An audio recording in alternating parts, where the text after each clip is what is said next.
Hello friends, स्वागत है आप सभी का आपका अपना यूट्यूब चैनल जीटीएम स्टडी में। दोस्तों, आज के इस वीडियो में 12th क्लास फिजिक्स का हम 35 महत्वपूर्ण ऑब्जेक्टिव प्रश्न करने वाले हैं दोस्तों, जो कि आपके बोर्ड परीक्षा के लिए काफ़ी ही महत्वपूर्ण है। और ये सभी प्रश्न दोस्तों आपके परीक्षा में बार बार पूछा जाता है, इसलिए दोस्तों आप इस वीडियो को पूरा जरूर देखिएगा, एक भी क्वेश्चन स्किप नहीं करिएगा, क्योंकि दोस्तों सभी प्रश्न आपके लिए काफ़ी ही महत्वपूर्ण है। और दोस्तों इस 35 क्वेश्चन में से आपके बोर्ड परीक्षा में 5 से 6 क्वेश्चन जरूर आएगा दोस्तों, ठीक है। इसलिए दोस्तों सभी प्रश्न को आप अभी ही तुरंत याद कर लीजिए, ताकि आप परीक्षा में एक भी क्वेश्चन गलत नहीं कर सके, ठीक है। तो चलिए दोस्तों फटाफट आज के वीडियो हम शुरू करते हैं। फर्स्ट क्वेश्चन में कह रहा है कि यदि किसी कमानी में धारा प्रवाहित की जाए तो कमानी फैलती है, संकुचित होती है, दोलन गति करती है, अपरिवर्तित रहती है। यानी दोस्तों कोई कमानी है, ठीक है, उसमें धारा प्रवाहित किया जा रहा है, ठीक है, तो कमानी का क्या प्रभाव पड़ेगा, ठीक है। तो दोस्तों काफ़ी महत्वपूर्ण प्रश्न है। तो दोस्तों कमानी जो होगा, अगर किसी भी कमानी में अगर करंट को फॉलो करवाया जा रहा है तो उसमें कमानी में होगा वह संकुचित होता है, ठीक है। यानी बी ऑप्शन यहाँ पे बिल्कुल करेक्ट आंसर हो जाएगा, संकुचित होती है। अगला क्वेश्चन मेरा दूसरा नंबर में कह रहे कि एक कूलम आवेश में कितने इलेक्ट्रॉन होते हैं। काफ़ी महत्वपूर्ण प्रश्न है दोस्तों, आपको देखिए काफ़ी शानदार तरह से समझाएंगे ताकि आपको एक बार में याद हो जाएगा, ठीक है। एक कूलम आवेश में जो होता है दोस्तों कितने इलेक्ट्रॉन होता है। तो दोस्तों आप फार्मूला जानते होंगे कि Q इक्वल टू जो होता है वह NE होता है, ठीक है। तो यहाँ पे मेरा Q यानी चार्ज कितना दिया हुआ, 1 कूलम दिया हुआ है, ठीक है। और N हमें निकालना है। और इलेक्ट्रॉन का आप जानते होंगे कि एक इलेक्ट्रॉन पर चार्ज कितना होता है, तो 1.6 इंटू 10⁻⁹ होता है, ठीक है। इतना होता है एक इलेक्ट्रॉन का चार्ज, ठीक है। तो यहाँ पे N बराबर हमारा क्या निकल कर आ जाएगा कि 1/के इसको इस पूरे को अगर बराबर को उस साइड में कर दीजिएगा तो 1/1.6 इंटू 10⁻⁻⁹ हो जाएगा, ठीक है। इसी को दोस्तों अगर आप डिवाइड करिएगा तो कैलकुलेट करके आपको N बराबर कितना आ जाएगा कि N 6.25 इंटू 10⁻18 आ जाएगा, ठीक है। यानी एक कूलम आवेश में दोस्तों इतना इलेक्ट्रॉन होता है। यानी कौन सा ऑप्शन में हमें मिल रहा है, बी ऑप्शन में। तो बी ऑप्शन यहाँ पे इसका करेक्ट आंसर हो जाएगा, ठीक है। बी ऑप्शन यहाँ पे इसका करेक्ट आंसर हो गया 6 इंटू 25 इंटू 10⁻18, ठीक है। तो बी ऑप्शन यहाँ पे करेक्ट है। अगला क्वेश्चन मेरा तीसरा में कह रहा है कि ऑप्टिकल फाइबर किस सिद्धांत पर कार्य करता है। ए ऑप्शन है व्यतिकरण, बी में दे रहा है प्रकीर्णन, सी में दे रहा है पूर्ण आंतरिक परावर्तन और डी में दे रहा है इनमें से कोई नहीं। दोस्तों ऑप्टिकल फाइबर जो होता है वह पूर्ण आंतरिक परावर्तन पर कार्य करता है, ठीक है, सिद्धांत पर कार्य करता है। तो सी ऑप्शन यहाँ पे बिल्कुल करेक्ट आंसर हो गया, पूर्ण आंतरिक परावर्तन। काफी महत्वपूर्ण प्रश्न है, अच्छी तरह से इसे याद रखिएगा। अगला क्वेश्चन मेरा चौथा में कह रहा है कि 1/4 पाई एप्सिलॉन नॉट का SI मात्रक होता है। काफी महत्वपूर्ण प्रश्न है भी है दोस्तों। देखिए आप फार्मूला जानते होंगे कि F बराबर जो होता है वह 1/4 pi epsilon not Q1 into Q2/R² होता है। इसका जो है आपका मात्रक SI मात्रक पूछा जा रहा है, ठीक है। तो देखिए आपको इतना बराबर हम क्या लिख सकते हैं, यानी कि इतना बराबर हमें देखिए आगे हम इसको क्लियर करके लिखते हैं 1/4 पाई एप्सिलॉन नॉट बराबर हम क्या लिख सकते हैं, उसी फार्मूला से FR² Q1 QT लिख सकते हैं, ठीक है। तो यहाँ से हम जानते हैं दोस्तों कि फोर्स का मेरा मात्रक क्या होता है, न्यूटन होता है। और R मेरा डिस्टेंस है, तो डिस्टेंस का यूनिट क्या हो जाता है, मीटर होता है। तो मीटर स्क्वायर हो जाएगा, क्योंकि मीटर स्क्वायर है, ठीक है, R² है। और यहाँ पे कूलम है, तो 1 कूलम गुने 1 कूलम तो कितना हो जाएगा, कूलम स्क्वायर हो जाएगा, ठीक है। कूलम स्क्वायर हो गया, यानी मेरा यही जो है इस मेरा यूनिट निकल कर आ गया। तो देखिए ऑप्शन में लिखा हुआ है क्या कि न्यूटन मीटर स्क्वायर प्रति कूलम स्क्वायर, यानी कि इसी को अगर हम बटा के ऊपर लेके चले जाएंगे तो क्या हो जाएगा, न्यूटन लिखाएगा, यहाँ पे मीटर स्क्वायर हो जाएगा, यहाँ पे कूलम के पावर -2 हो जाएगा। यानी ये ऑप्शन यहाँ पे इसका करेक्ट आंसर हो जाएगा। कुछ नहीं दोस्तों, आपको इस फार्मूला से हम ये यहाँ तक लिखे हैं। यहाँ के बाद हम इसका फोर्स का जानते हैं कि न्यूटन होता है, इसका मीटर स्क्वायर हो जाएगा, इसका कूलम स्क्वायर हो जाएगा। बस यही तो मेरा निकालना था, ठीक है।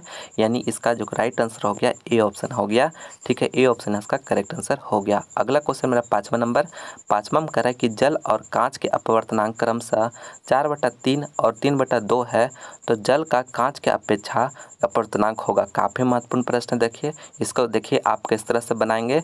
यहाँ पे देखिए दोस्तों जल का कांच की अपेक्षा में, ठीक है, यानी जल का जो पूछा जा रहा है कांच के अपेक्षा में, यानी कांच की अपेक्षा यानी बटा में इसको कांच वाला को करना होगा, ठीक है।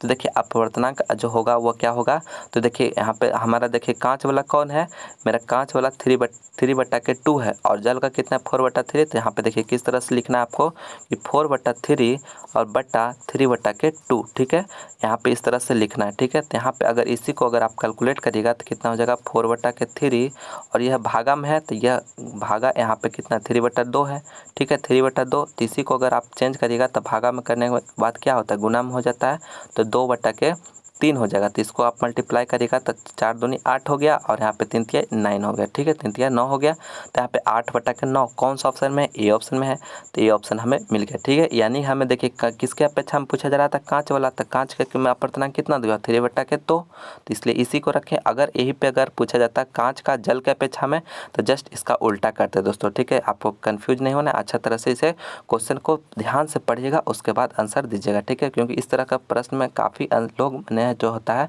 अक्सर लोग स्टूडेंट गलत कर देते हैं, ठीक है, इसलिए आपको ध्यान से बनाना है क्वेश्चन को। चलिए नेक्स्ट क्वेश्चन छठा नंबर, छठा में कह रहे हैं कि निम्नलिखित में से किस तरंग की तरंग दैर्घ्य न्यूनतम होती है, किस तरंग की जो तरंग दैर्घ्य होती है दोस्तों वह न्यूनतम होती है, एक्स रे की, रेडियो तरंग की, गामा रे की या टेलीविजन तरंग की। तो दोस्तों किसका तरंग दैर्घ्य होता है न्यूनतम होता है, तो गामा रे का, गामा रे का जो तरंग दैर्घ्य होता है दोस्तों वह सबसे कम होता है, यानी सी ऑप्शन यहाँ पे बिल्कुल करेक्ट आंसर हो गया गामा रे। अगला क्वेश्चन मेरा सातवां नंबर, सातवां में कह रहा है कि व्हीटस्टोन ब्रिज के लिए संतुलन की स्थिति में होता है। दोस्तों व्हीटस्टोन ब्रिज के लिए जो होता है संतुलन की स्थिति में क्या होता है, तो दोस्तों आपको याद रखना है कि IG = जो होता है 0 के बराबर होता है, ठीक है।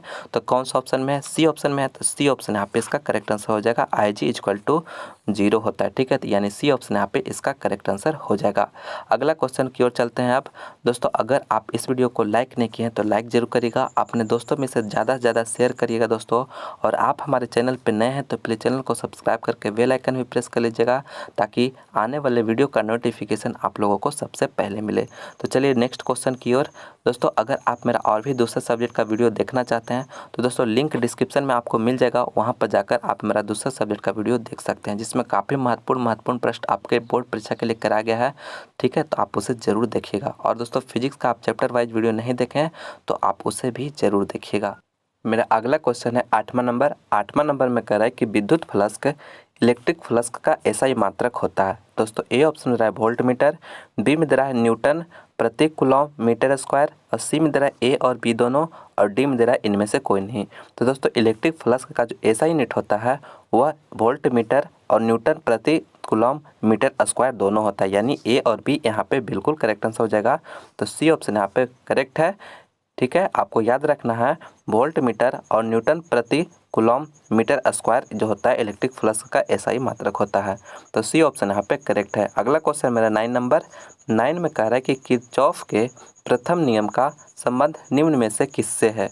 ए ऑप्शन दे रहा है ऊर्जा संरक्षण से, बी में दे रहा है आवेश संरक्षण से, सी में दे रहा है संवेग संरक्षण से, और डी में दे रहा है द्रव्यमान संरक्षण से। तो दोस्तों किरचॉफ का जो प्रथम नियम है वह किससे संबंधित है, काफ़ी महत्वपूर्ण प्रश्न है दोस्तों, आप इसे याद रखिएगा।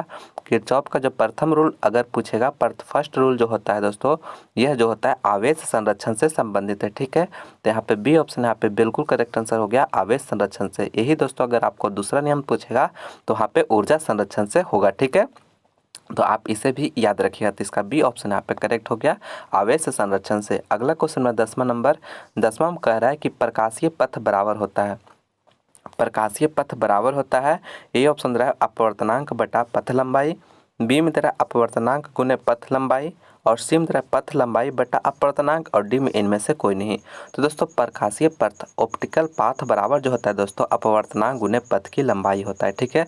आप याद रखिए दोस्तों काफ़ी महत्वपूर्ण प्रश्न है, बी ऑप्शन यहाँ पे बिल्कुल करेक्ट आंसर हो गया, ऑप्टिकल पाथ बराबर होता है अपवर्तनांक गुने पथ की लंबाई, ठीक है, तो बी ऑप्शन यहाँ पे करेक्ट है। अगला क्वेश्चन 11 नंबर, 11 में कह रहा है कि संयोजक ऊर्जा बैंड तथा चालन ऊर्जा बैंड के बीच में अंतराल को कहते हैं, यानी संयोजक ऊर्जा बैंड और चालन ऊर्जा बैंड के बीच में दोस्तों जो गैप होता है वह उसे क्या कहा जाता है?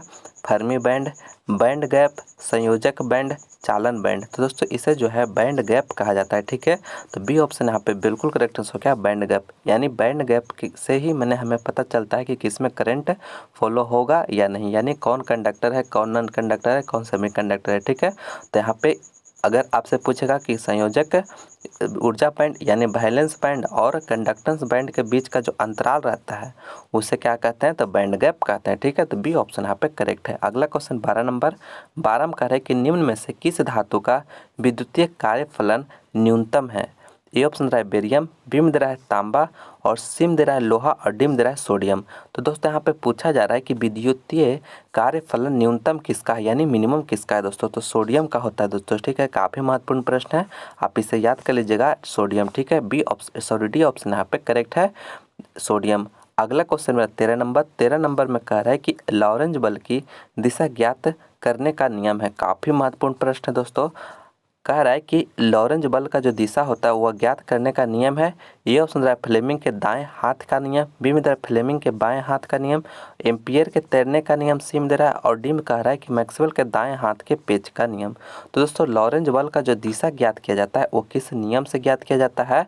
तो फ्लेमिंग के दाएं हाथ के नियम से ज्ञात किया जाता है। तो ये ऑप्शन यहाँ पे बिल्कुल करेक्ट आंसर है, फ्लेमिंग के दाएं हाथ का नियम। ठीक है, तो नेक्स्ट क्वेश्चन चलते हैं 14 नंबर 14 में कह रहा है कि विद्युत धारा के चुंबकीय प्रभाव की खोज निम्न में से किस वैज्ञानिक ने की? काफ़ी महत्वपूर्ण प्रश्न है दोस्तों। विद्युत धारा का चुंबकीय प्रभाव का जो खोज किया है वो किस वैज्ञानिक ने किया है? तो ये ऑप्शन दे रहा है फ्लेमिंग, बी में दे रहा है फैराडे, सी में दे रहा है ओस्टेड और डी में दे रहा है एम्पियर। तो दोस्तों विद्युत धारा का चुंबकीय प्रभाव का जो खोज किया है वह कौन किया है? ओस्टेड ने किया है। ठीक है, तो सी ऑप्शन यहाँ पे बिल्कुल करेक्ट आंसर हो गया, ओस्टेड। अगला क्वेश्चन मेरा 15 नंबर 15 में कह रहा है कि 1 ओम बराबर होता है, 1 ओम जो होता है दोस्तों बराबर होता है किसके बराबर होता है? 1 वोल्ट एम्पियर के, 1 न्यूटन पर कूलम के, 1 वोल्ट पर मीटर के, 1 वोल्ट मीटर के। तो दोस्तों आप फार्मूला एक जानते होंगे, V इक्वल टू जो होता है आई आर होता है। ठीक है, यहाँ से अगर R बराबर निकालिएगा दोस्तों तो क्या होगा? V बटा के I होगा। ठीक है, और V का आप कि V का जो कहने का मतलब V का आप यूनिट जानते होंगे क्या होता है? वोल्ट होता है, और I करंट का यूनिट क्या होता है? एम्पियर होता है। यानी हम 1 ओम बराबर जो है 1 ओम बराबर हम लिख सकते हैं 1 वोल्ट पर एम्पियर। ठीक है दोस्तों, काफ़ी आसान तरीका से आपको समझाया है। तो इसका देखिए कौन सा होगा? ए ऑप्शन इसका करेक्ट आंसर हो जाएगा। ठीक है, आपका 1 ओम बराबर होता है 1 वोल्ट एम्पियर। ठीक है, वोल्ट पर एम्पियर। ठीक है, तो ए ऑप्शन यहाँ पे करेक्ट आंसर है। अगला क्वेश्चन मेरा 16 नंबर 16 में कह रहा है कि निम्न में से किसकी प्रतिरोधकता सबसे कम होती है? दोस्तों आपसे पूछा जाता है कि किसकी प्रतिरोधकता है, रेसिस्टिविटी जो होता है वो सबसे कम होता है। ए ऑप्शन दे रहा है एवोनाइट, बी में दे रहा है हीरा, सी में दे रहा है चांदी और डी में दे रहा है कांच। तो दोस्तों सबसे कम प्रतिरोधकता जो होता है चांदी का होता है। ठीक है, सी ऑप्शन यहाँ पे बिल्कुल करेक्ट आंसर हो गया, चांदी। इसीलिए दोस्तों विद्युत का सबसे अच्छा चालक चांदी को माना जाता है। ठीक है, तो इसलिए सी ऑप्शन यहाँ पे करेक्ट है। अगला क्वेश्चन मेरा 17 नंबर 17 में कह रहा है कि कार्बन की प्रतिरोधकता ताप बढ़ाने पर, दोस्तों अगर आप टेम्परेचर को इंक्रीज करिएगा कार्बन के अगर टेम्परेचर को इंक्रीज करिएगा तो इसका जो रेजिस्टिविटी होगा वो प्रतिरोधकता होगा वो क्या होगा? तो यह घटता है दोस्तों। ठीक है, आपको याद रखना है घटता है। तो ये ऑप्शन यहाँ पे बिल्कुल करेक्ट आंसर हो गया, घटती है। ठीक है, कार्बन की प्रतिरोधकता अगर टेम्परेचर को इंक्रीज करने पर इसका घटता है। ठीक है, तो ये ऑप्शन यहाँ पे करेक्ट है। अगला क्वेश्चन 18 नंबर में कह रहा है कि आदर्श वोल्ट मीटर का प्रतिरोध होता है। काफ़ी महत्वपूर्ण प्रश्न है दोस्तों। आदर्श वोल्ट मीटर का जो प्रतिरोध होता है वह क्या होता है? शून्य होता है, बहुत कम होता है, बहुत अधिक होता है, अनंत होता है। तो दोस्तों आदर्श वोल्ट मीटर का जो प्रतिरोध होता है वह अनंत होता है। ठीक है, डी ऑप्शन यहाँ पे बिल्कुल करेक्ट आंसर है, अनंत। ठीक है, यही दोस्तों अगर आपसे आदर्श एमीटर का प्रतिरोध पूछा जाता है एमीटर का, तब वहाँ पे शून्य हो जाता है। ठीक है, आदर्श एमीटर का प्रतिरोध जो होता है शून्य होता है। ठीक है, लेकिन यहाँ पे वोल्ट मीटर का पूछा जा रहा है तो इसका अनंत होता है। ठीक है, आपको दोनों याद रखना है, आपके एग्जाम में कोई पूछेगा। ठीक है, तो इसका डी ऑप्शन यहाँ पे करेक्ट है। अगला क्वेश्चन 19 नंबर 19 में कह रहा है कि किसी चुंबक का चुंबकीय आघूर्ण होता है। दोस्तों किसी भी चुंबक का जो चुंबकीय आघूर्ण होती है वो क्या है, अदिश राशि है, सदिश राशि है, उदासीन राशि है, इनमें से कोई नहीं। तो दोस्तों चुंबक का जो चुंबकीय आघूर्ण होता है वो सदिश राशि है, ठीक है, सदिश राशि। तो बी ऑप्शन यहाँ पे बिल्कुल करेक्ट आंसर हो गया, सदिश राशि। और दोस्तों सदिश राशि किसे कहते हैं, जिसका मैग्नीट्यूड और डायरेक्शन दोनों होता है उसे सदिश राशि यानी वेक्टर क्वांटिटी कहते हैं। और जिसमें सिर्फ और सिर्फ मैग्नीट्यूड रहेगा, सिर्फ, ठीक है, सिर्फ और सिर्फ मैग्नीट्यूड रहेगा तो उससे जो है अदिश राशि कहते हैं, ठीक है, स्केलर क्वांटिटी कहते हैं, ठीक है। और सदिश राशि में मैग्नीट्यूड और डायरेक्शन दोनों रहता है, ठीक है, तो आप याद रखिएगा, ठीक है। तो इसमें पूछा जा रहा था कि चुंबकीय आघूर्ण क्या है, सदिश है, अदिश है या उदासीन है, तो यहाँ पे सदिश करेक्ट है, तो बी ऑप्शन यहाँ पे करेक्ट है। अगला क्वेश्चन 20 नंबर 20 में कह रहा है कि एक प्रबल विद्युत चुंबक बनाने के लिए कौन सा वस्तु अधिक उपयुक्त है। ए ऑप्शन दे रहा है इस्पात, बी में दे रहा है नरम लोहा, और सी में दे रहा है वायु, और डी में दे रहा है तांबे और निकेल की मिश्र धातु। यानी एक प्रबल चुंबक बनाना है, ठीक है, उसमें कौन सा वस्तु यानी कौन से जो होगा वस्तु वो सबसे अधिक उपयुक्त माना जाएगा, ठीक है। तो दोस्तों नरम लोहा से, ठीक है, नरम लोहा सबसे उपयुक्त माना जाएगा, तो बी ऑप्शन यहाँ पे बिल्कुल करेक्ट आंसर हो गया, नरम लोहा। अगला क्वेश्चन 21 नंबर 21 में कह रहे हैं कि नमन कोण का मान उत्तरी ध्रुव से विषुवत रेखा की ओर जाने पर बढ़ता है, घटता है, अपरिवर्तित रहता है, इनमें से कोई नहीं। दोस्तों आपको हम बताए थे नमन कोण का जो मान होता है विषुवत रेखा पर कितना होता है और इक्वेटर पर कितना होता है, ठीक है, इक्वेटर पर कितना होता है और पोल पे कितना होता है। तो दोस्तों आपको इक्वेटर पर हम बताए थे कि कितना होता है, नमन कोण का मान 0 डिग्री होता है, और नॉर्थ और साउथ पोल पर जो होता है यानी पोल पर जो होता है वह 90 डिग्री होता है, ठीक है, 90 डिग्री, ठीक है, 90 डिग्री होता है। तो अगर कहने का मतलब अगर हम यहाँ नॉर्थ पोल से देखिए उत्तरी ध्रुव से कह रहा है विषुवत रेखा की ओर जा रहा है, यानी यहाँ से हम यहाँ आ रहे हैं, ठीक है, तो इसका वैल्यू देखिए पहले कितना था, 90 डिग्री था, बाद में कितना हो जा रहा है, 0 डिग्री हो जा रहा है, ठीक है, यानी कि वैल्यू क्या हो रहा है मेरा, डिक्रीज ही तो कर रहा है, ठीक है, वैल्यू डिक्रीज ही कर रहा है। तो इसका क्या राइट आंसर हो जाएगा, बी ऑप्शन, ठीक है। दोस्तों आप समझ गए, कहने का मतलब मेरा पोल पर, नॉर्थ पोल पर जो था वह नमन कोण का मान वह 90 डिग्री था, और इक्वेटर यानी विषुवत रेखा पर मेरा 0 डिग्री है। तो अगर यहाँ पे कह रहा है कि उत्तरी ध्रुव से विषुवत रेखा की ओर जाने पर, ठीक है, तो यहाँ से यहाँ अगर आ रहे हैं तो मेरा वैल्यू क्या होगा, घट रहा है, तो इसलिए मेरा घटता है, इसका करेक्ट आंसर हो जाएगा, ठीक है। यही अगर विषुवत रेखा से उत्तरी ध्रुव पूछा जाता है तो वहाँ पे बढ़ता है, ठीक है, आप याद रखिएगा। यहाँ तक ये पूछा जा सकता है कि विषुवत रेखा पर नमन कोण का मान कितना होता है, तो 0 डिग्री, यहाँ पे पूछा जाएगा तो 90 डिग्री, अगर यहाँ से इधर आ रहा है तो घटेगा, ठीक है, और ठीक है आप अगर यहाँ से यहाँ कहेगा तो जाने के लिए तो यहाँ पे बढ़ेगा, ठीक है। सभी तरह से आपको बता दिए दोस्तों, इससे अगर एक कहीं भी इससे यही सब क्वेश्चन पूछा जाता है, अगर आप पूछे तो उसे सही सही आंसर एग्जाम में जरूर आंसर दीजिएगा, ठीक है। नेक्स्ट क्वेश्चन 22 नंबर 22 में कह रहा है कि ट्रांसफार्मर का क्रोड बनाने के लिए सबसे उपयुक्त पदार्थ है। ए ऑप्शन दे रहा है तांबा, बी में दे रहा है कार्बन, सी में दे रहा है नर्म इस्पात, और डी में दे रहा है इनमें से कोई नहीं। तो दोस्तों जो ट्रांसफार्मर का क्रोड बनाने के लिए सबसे उपयुक्त पदार्थ जो होता है वह नर्म इस्पात होता है, ठीक है। तो सी ऑप्शन यहाँ पे बिल्कुल करेक्ट आंसर हो गया, नर्म इस्पात। अगला क्वेश्चन है 23 नंबर 23 में कह रहा है कि किसी प्रतिवर्ती धारा परिपथ में धारा एवं विभवांतर के बीच का कलांतर थीटा है तब शक्ति गुणांक होगा। दोस्तों यहाँ पे आपके से शक्ति गुणांक पूछा जा रहा है। ए ऑप्शन दे रहा है कोस थीटा, बी में दे रहा है साइन थीटा, और सी में दे रहा है टेन थीटा, और डी में दे रहा है कोसेक थीटा। तो दोस्तों अगर कहने का मतलब प्रतिवर्ती धारा परिपथ में धारा एवं विभवांतर के बीच का जो कलांतर अगर थीटा दिया हुआ है तो इसका जो शक्ति गुणांक होगा वह कितना हो जाएगा, कोस थीटा हो जाएगा, ठीक है। काफ़ी महत्वपूर्ण प्रश्न है दोस्तों, इसका ए ऑप्शन यहाँ पे बिल्कुल करेक्ट आंसर हो गया, कोस थीटा। चलिए नेक्स्ट क्वेश्चन 24 नंबर की ओर। दोस्तों 24 नंबर में कह रहा है कि चुंबकीय क्षेत्र में गतिमान आवेशित कण पर लगने वाले चुंबकीय बल का सूत्र है। यानी चुंबकीय क्षेत्र में गतिमान आवेश है, ठीक है, गतिमान आवेश है तो उस पर लगने वाला जो चुंबकीय बल का जो सूत्र होता है दोस्तों वह क्या होता है, तो एफ बराबर जो होता है दोस्तों q v B sine theta होता है, ठीक है, साइन थीटा। काफ़ी महत्वपूर्ण फार्मूला है दोस्तों, आप इसे याद रखिएगा, ठीक है। तो यानी कौन सा ऑप्शन में मिल रहा है, हमें बी ऑप्शन में मिल रहा है, तो बी ऑप्शन यहाँ पे बिल्कुल करेक्ट आंसर हो जाएगा, एफ बराबर q v B into sine theta, ठीक है। तो बी ऑप्शन यहाँ पे करेक्ट है। अगला क्वेश्चन मेरा 25 नंबर 25 में कह रहा है कि किसी घर में दो बल्ब ए और बी में से ए अधिक प्रकाश देता है तथा बी कम, तो दोनों में से किसका प्रतिरोध कम है।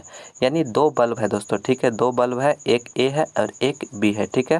तो दोस्तों ए बल्ब जो है वह जो कह रहा है कि अधिक प्रकाश दे रहा है, यह जो है अधिक प्रकाश दे रहा है, ठीक है, और बी जो है थोड़ा कम प्रकाश दे रहा है, ठीक है, कम प्रकाश दे रहा है। तो कहने का मतलब है कि किसका जो प्रतिरोध होगा वह कम होगा। यानी दोस्तों यहाँ पे इस तरह से समझिए कि कहने का मतलब ये ज़्यादा प्रकाश दे रहा है और बी कम दे रहा है, ठीक है। यानी कि इसमें कहने का मतलब प्रतिरोध जो होगा कम होगा, तब तो ज़्यादा प्रकाश दे रहा है। लेकिन इसमें प्रतिरोध ज़्यादा माने अधिक होने के कारण जो होता है इसमें माने जो प्रकाश जो है बल्ब बी जो है वह कम दे रहा है, ठीक है।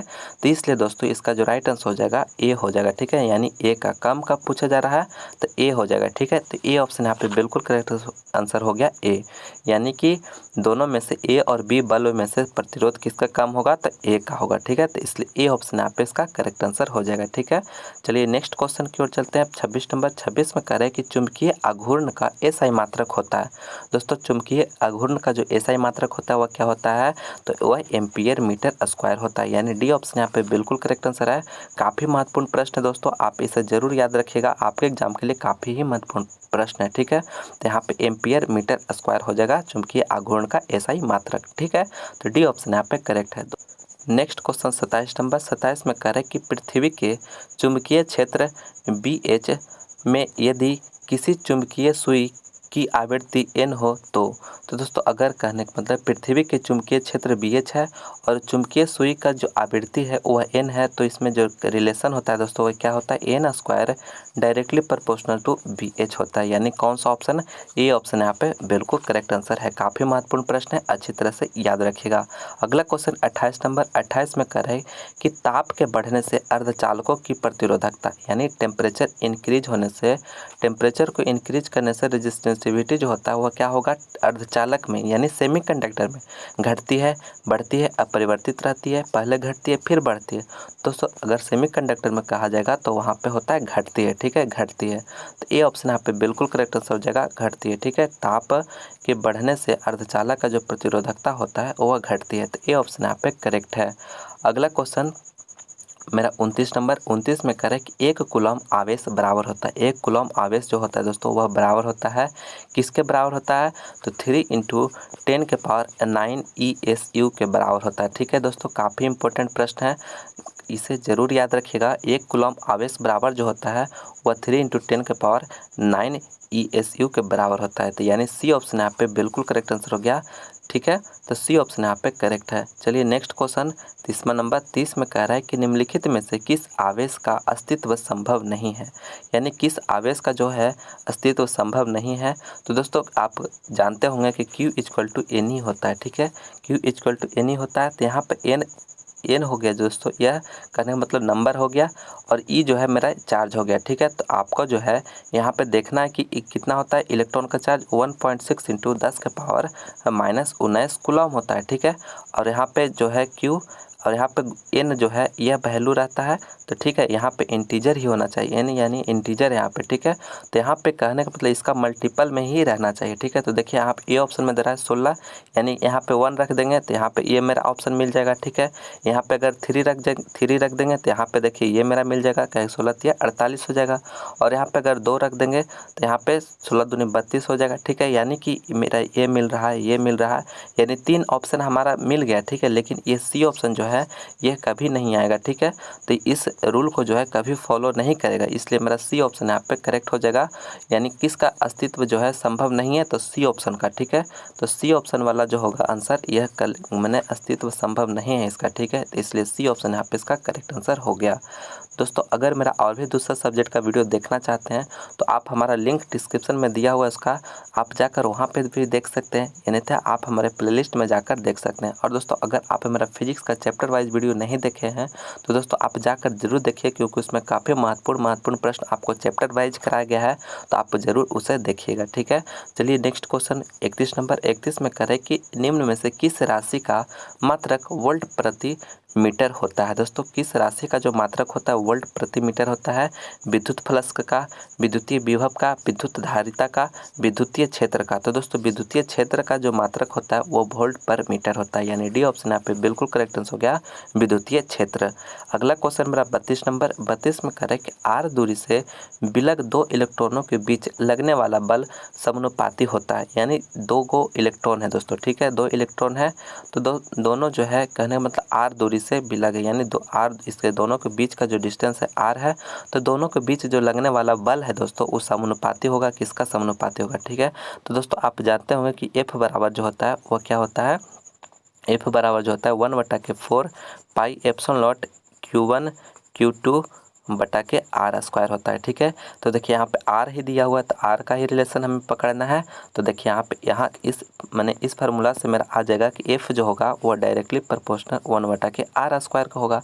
तो इसी को हम क्या लिख सकते हैं, इसी को हम लिख सकते हैं एफ जो होगा डायरेक्टली प्रोपोर्शनल आर के पावर -2 हो जाएगा, ठीक है, आर के पावर -2। तो देखिए कौन सा ऑप्शन में, डी ऑप्शन में, तो डी ऑप्शन यहाँ पे करेक्ट हो जाएगा, ठीक है। तो डी ऑप्शन यहाँ पे इसका करेक्ट आंसर हो गया। अगला क्वेश्चन मेरा 33 नंबर। अगर दोस्तों इस वीडियो को अभी तक लाइक नहीं किए तो लाइक जरूर करिएगा, अपने दोस्तों में इसे दोस्तों ज़्यादा से ज़्यादा शेयर करिएगा, और आप हमारे चैनल को अभी तक सब्सक्राइब नहीं किए तो प्लीज़ चैनल को सब्सक्राइब करके बेल आइकन भी प्रेस कर लीजिएगा, ताकि हम कोई भी वीडियो अपलोड करें तो उसका नोटिफिकेशन आप लोगों को सबसे पहले मिले। चलिए नेक्स्ट क्वेश्चन 33 नंबर में कह रहा है दोस्तों कि 1/4 पाई एप्सिलॉन नॉट का मान बराबर होता है। काफ़ी महत्वपूर्ण प्रश्न है दोस्तों आपके परीक्षा के लिए। तो दोस्तों 1/4 पाई एप्सिलॉन नॉट का जो वैल्यू होता है दोस्तों वह कितना होता है, तो वह 9 × 10⁻⁹ होता है, ठीक है। आपको इस वैल्यू को याद रखिएगा, काफ़ी ही महत्वपूर्ण है, ठीक है। यानी बी ऑप्शन आप इसका बिल्कुल करेक्ट आंसर हो जाएगा। 1/4 एप्सिलॉन नॉट का वैल्यू होता है 9 × 10⁻⁹ होता है, यानी बी ऑप्शन यहाँ पे करेक्ट है। अगला क्वेश्चन में 34 नंबर 34 में कह रहा है कि आवेश के रैखिक घनत्व SI मात्रक होता है। दोस्तों आवेश का जो रैखिक घनत्व का SI मात्रक होता है वह क्या होता है, कूलॉम मीटर होता है, कूलॉम प्रति मीटर होता है, मीटर प्रति कूलॉम होता है, या न्यूटन प्रति मीटर होता है। तो दोस्तों आवेश के जो रैखिक घनत्व यानी लीनियर चार्ज डेंसिटी का जो SI मात्रक होता है वह कूलॉम प्रति मीटर होता है, यानी बी ऑप्शन यहाँ पे बिल्कुल करेक्ट आंसर है, कूलॉम प्रति मीटर। अगला क्वेश्चन मेरा 35 नंबर में कह रहा है कि निकेल है। दोस्तों निकेल है प्रतिचुंबकीय, अनुचुंबकीय, लौह चुंबकीय, इनमें से कोई नहीं।